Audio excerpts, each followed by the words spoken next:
After a decade of flooding economies with money, key central banks around the globe will finally start turning off the tap next year. Since the GFC, they've kept interest rates near zero and some have bought trillions of dollars in government and corporate bonds. The idea was that low rates would encourage spending by businesses and consumers. Share on Facebook, share on Twitter. Tweet link. After a decade of flooding economies with money, key central banks around the globe will finally start turning off the tap next year. Photo: Dennis Brack. Although experts disagree about how effective the stimulus was in stoking broad-based economic growth, two conclusions are in little dispute. The deluge of cash staved off a global financial collapse, and it helped propel stocks and bonds to record levels. Now policymakers believe their economies are strong enough to thrive with less stimulus. The US Federal Reserve made the first move in October when it started allowing a portion of bonds on its $4.5 trillion balance sheet to mature without replacing them.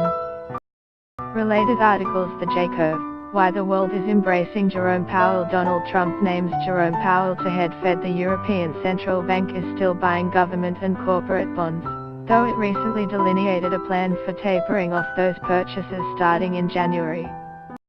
China's policymakers are expected to tamp down on credit growth next year, as President-elect Xi Jinping focuses on defusing financial risks in Australia. A cooling housing market, stagnant wages and sluggish consumer spending have prompted analysts to see rates on hold until the second half of next year. Advertisement: Titan request ad push.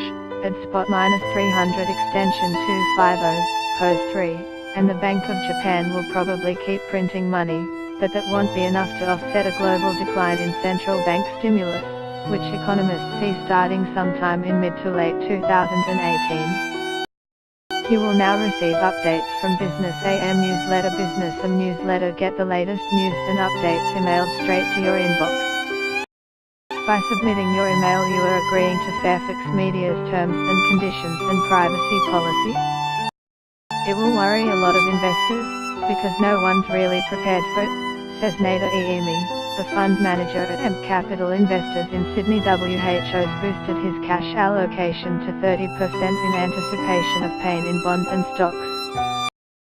Share on Facebook, share on Twitter. Tweet link. US President Donald Trump's new Fed Chief Jay Powell sympathizes with White House calls to ease financial regulations.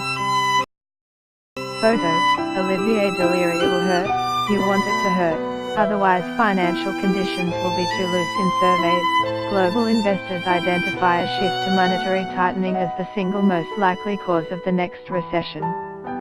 History shows such transitions are fraught with risk. Share on Facebook, share on Twitter. Tweet link. European Central Bank President